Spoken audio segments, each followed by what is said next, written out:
गुरुर्ब्रह्मा गुरुर्विष्णु गुरुर्देव महेश्वरः गुरुर्साक्षात् परं ब्रह्म तस्मै श्री गुरुवे नमः। कथा प्रारंभ होतु है, सुनहु वीर हनुमान राम लखन श्री जानकी सदा करऊ कल्याण। जब ही शंभु कैलास ही आए, सुर सब निज निज लोक सिधाए। जगत मात पितु शंभु भवानी, जगत मातु पितु शंभु भवानी। तेहि सिंगार न कहूँ बखानी, तेहि सिंगार न कहूँ बखानी। शिवजी पार्वती के साथ सुखपूर्वक कैलाश पहुँचे। देवगण अपने अपने स्थान को चले गए। धीरे धीरे वातावरण शांत हो गया। मर्यादा के संत तुलसी जी कहते हैं कि भाई, शिव पार्वती जगत के माता पिता हैं, अतः मैं उनके श्रृंगार का वर्णन नहीं कर सकता। जगत मात पितु शंभु भवानी, अतेहि श्रृंगार न कहूँ बखानी। कैसे बखान कर? कभी कहते हैं कि मैं तो बालक हूँ और माता पिता के दिव्य सुगंध श्रृंगार का मैं कैसे वर्णन कर सकता हूँ। नित्य नया विहार, योगी का दाम्पत्य जीवन में क्या कहूँ। दिव्य जीवन होता है, समय बीतता जा रहा है। तुलसीदास जी संक्षेप में बता दी, आगे बताते हैं। तब जन में उखद बदन कुमारा, तब जन में उखद बदन कुमारा। तारक असुर समर जेहि मारा, तारक असुर समर जेहि मारा। समय बीता, 6 मुख वाले कार्तिकेय जी का जन्म हुआ, जो तारकासुर को वध करेंगे। तीनों लोक में सर्वविदित है। श्रद्धा और विश्वास के मिलन से कार्तिक का जन्म हुआ। कार्तिकेय का अर्थ होता है पुरुषार्थ। श्रद्धा और विश्वास में से जो पुरुषार्थ प्रकट होता है, वह संसार के ब्रह्म और अंधश्रद्धा का नाश, अहम और अंधश्रद्धा का नाश करता है। जो पुरुषार्थ श्रद्धा और विश्वास के बिना होगा, उसको पुरुषार्थ नहीं कहा जाएगा। पुरुषार्थ के माता पिता श्रद्धा और विश्वास है। श्रद्धा भवानी शंकरो, श्रद्धा विश्वास स्वरूपिनो। श्रद्धा और विश्वास के स्वरूप है। कार्तिकेय स्वामी जो है पुरुषार्थ हैं, पर अकेले नहीं हैं। शिव के एक ओर है गणपति, जिसका अर्थ होता है विवेक। पुरुषार्थ का भाई विवेक और पुरुषार्थ विवेक में होना चाहिए।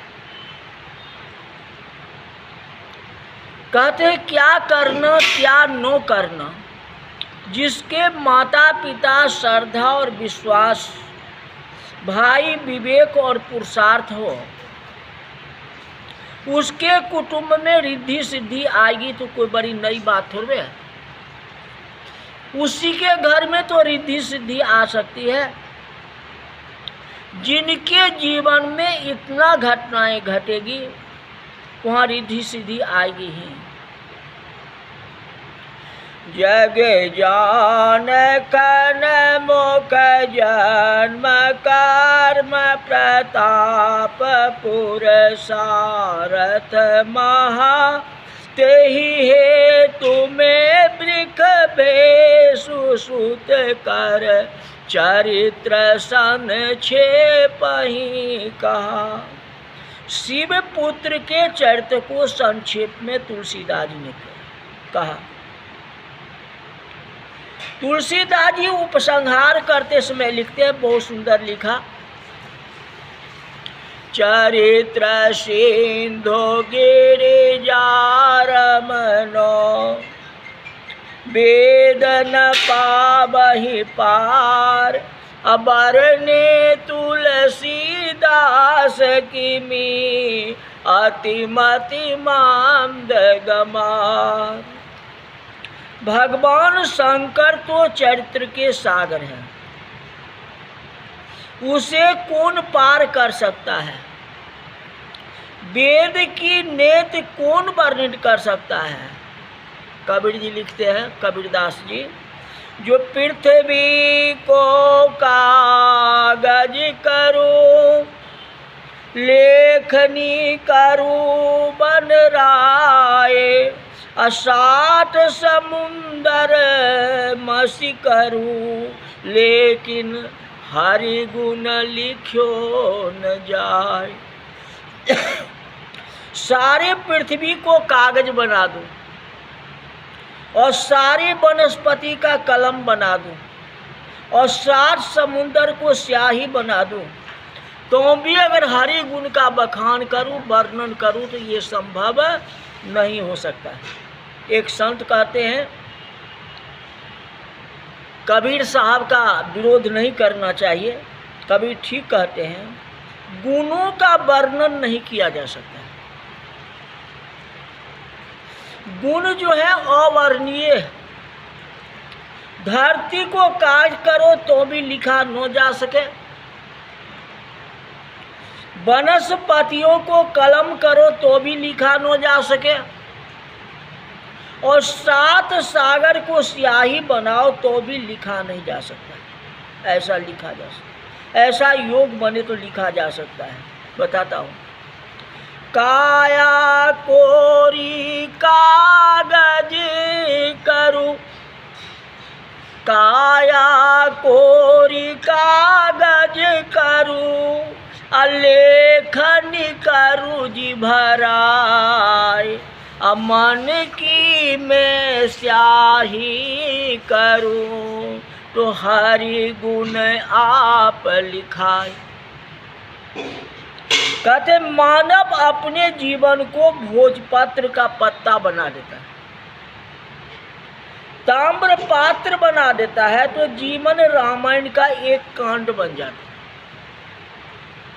गीता का एक अध्याय बन जाता है, भागवत का एक स्कंद बना जाता है, तो समझा जा सकता है। कागज और कलम मिल जाए पर स्याही मिलने में कठिनाई है। किसी के कागज का टुकड़ा मांगो तो मिल सकता है, कलम मांगो तो वो भी मिल सकता है, लेकिन स्याही को कौन जेब में रख के घूमता होगा।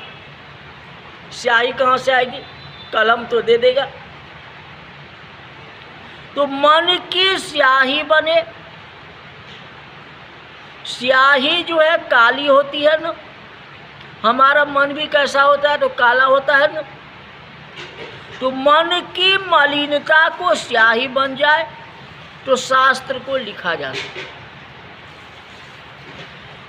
कहने का अर्थ है, चरित्र सिंधु गिरिजा रमनो, बही पार, अबरने तुलसीदास किमी, अतिमति मांद गमार। तुलसी जी कहते मैं कैसे वर्णन करूं, शंकर जी की कथा किन शब्द में वर्णन करूं। जागबल जी महाराज ने भरद्वाज जी की तरफ देखा। भरद्वाज जी रो रहे थे, आंखों में आंसू बहते थे। देखा वक्ता की कथा में श्रोता डूब गया। जागबल जी को हुआ कि भरद्वाज जी को जगाना नहीं है, क्योंकि जगा देंगे तो पाप लगेगा, क्योंकि भरद्वाज कथा में लीन हो गए हैं, उनको राम कथा सुनने की इच्छा है, उनको जगाना अच्छी बात नहीं है। जागबल जी महाराज भरद्वाज जी को संबोधित करते हैं। फिर भरद्वाज जी इतने डूब गए कि वक्ता को भय लगा, अब मैं संबोधित करूंगा तो उनका ध्यान टूट जाएगा। इतना ध्यान से कथा सुन रहे हैं। भरद्वाज जी कथा प्रसंग को हृदय में एक के बाद एक बिठाते जा रहे हैं, ऐसा लगता है। धीरे धीरे भरद्वाज जी जागे, कहते धन महाराज धन। भरद्वाज जी ने आंखें खोली, प्रभु बोलते जाइए, आगे बताओ। आपकी कथा तो तपे हुए जीव के लिए शांति का छिड़काव करती है। भागवत कथा में इतनी ताकत है जो सुनते जाइए, लेकिन मन नहीं उबता है। गाते जाइए महाराज। मुझे एक बात स्पष्ट करनी है। जागबल जी बोले कि आपने मुझसे राम कथा पूछी थी ना, मैंने राम कथा कहने के विपरीत आपको शिव कथा सुनाया। श्रोता ने यह सोचा होगा कि मैंने विषय बदल दिया है, अतः जागबल मुनि भरद्वाज जी के सामने स्पष्ट कहते हैं, पार्थ मही मैं कही शिव चरिता, पार्थ मही मैं कही शिव चरिता, अब बूझा मरम तुम्हार, असुचि सेवक तुम राम के, अरहित समस्त विकार। हे भरद्वाज जी, सर्वप्रथम मैंने शिव चरित्र कह करके आपको मर्म को जाना। या आप भटकते तो नहीं हैं। आप ऑफिस जाते हो किसी काम के लिए, अब वह काम न हो करके कोई और काम करता, पहले ये काम कर लो तब ये काम करना, तो आपको कितना गुस्सा आता है। आया किसी काम से ये तीसरा काम कर दो, गुस्सा आता है कि नहीं। तो भरद्वाज जी राम कथा सुनने के लिए आए, उनको शिव कथा सुनाने लगे। उनको भी तो गुस्सा आता ना, गुस्सा कहाँ आई।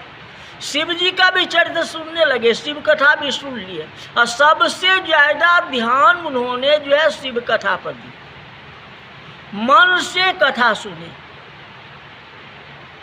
कहने का मतलब निश्चित करना था कि आप में शिव कथा का प्रेम उत्पन्न हो तो राम कथा कह सकते हैं। जिसको शिव से प्रेम नहीं है तो राम से कैसे प्रेम हो। सबसे बड़ा तो शिव है, पहले शिव से प्रेम करो। शिव से प्रेम करेगो तो राम अपने आप मिल जाएंगे, उसमें कोई संदेह नहीं। इसीलिए शिव कथा मैंने बताया। राम के सेवक का लक्षण यही है कि उसे विश्वनाथ के चरण में सबसे पहले प्रेम होना चाहिए, शंकर के चरण में पहले प्रेम होना चाहिए। आपकी शिव भक्ति देख के मैं खुश हो गया। वक्ता ने श्रोता का परीक्षण कर लिया, परीक्षा ले लिया, जिस श्रोता सही है या नहीं, कथा को सुनता है कि नहीं।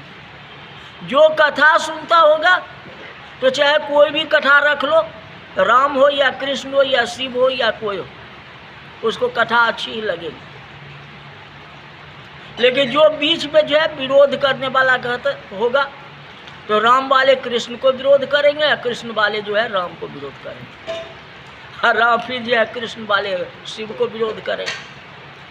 ले भारद्वाज जी विरोध नहीं किए, उन्होंने तन मन धन से सबसे ज़्यादा जो है शिव जी की कथा को सुना, जो कथा अभी चल रही है। और ये कथा सुन करके खुश हो गए। श्रोता का परीक्षण कर लिया गया, जो ये सिद्ध वक्ता है भारद्वाज के मर्म पाके उन्होंने राम कथा की अधिकारी बना दी। सारी बातों को काट करके एक ही बात बनाए, जो उत्तरकांड में लिखा है, राम कथा के ते ही अधिकारी जिनके सत्संगत अति प्यारी। राम कथा का वही अधिकारी है जिसको सत्संग अच्छा लगे। किसी भी धर्म का सत्संग चलता हो, किसी भी देवताओं की सत्संग चलता हो, सभी में उनकी आस्था हो, वही तो राम कथा सुनता है, दूसरा को सुने। तो राम कथा के ते ही अधिकारी जिनके सत्संगत अति प्यारी। और सत्संग आपको अच्छा लगता है तो राम कथा भी सुन लोगे, कृष्ण कथा भी सुन लोगे, शिव कथा भी सुन लोगे, सब कुछ सुन लोगे। सबसे पहली बात तो है सत्संग अच्छा लगता है कि नहीं। कुछ भी हो, कथा चल रही ना, अगर आपको सत्संग अच्छा लगता है तो सब कुछ है, अगर सत्संग अच्छा नहीं लगता है तो कुछ भी नहीं। तो राम कथा सुनोगे तो कृष्ण कथा सुनो। इसीलिए मन लगा के कथा को सुनो, जितना हो इस कथा को प्रचार करो। 10-15 मिनट की कथा होती है, अगर जब तक रही है जिंदगी फुर्सत न मिलेगी काम से, काम तो ऐसे ही चलता रहेगा ना। ये 10-15 मिनट निकाल करके ये कथा तो सुन लो। आज की कथा यही तक रही। बोले शंकर भगवान की जय।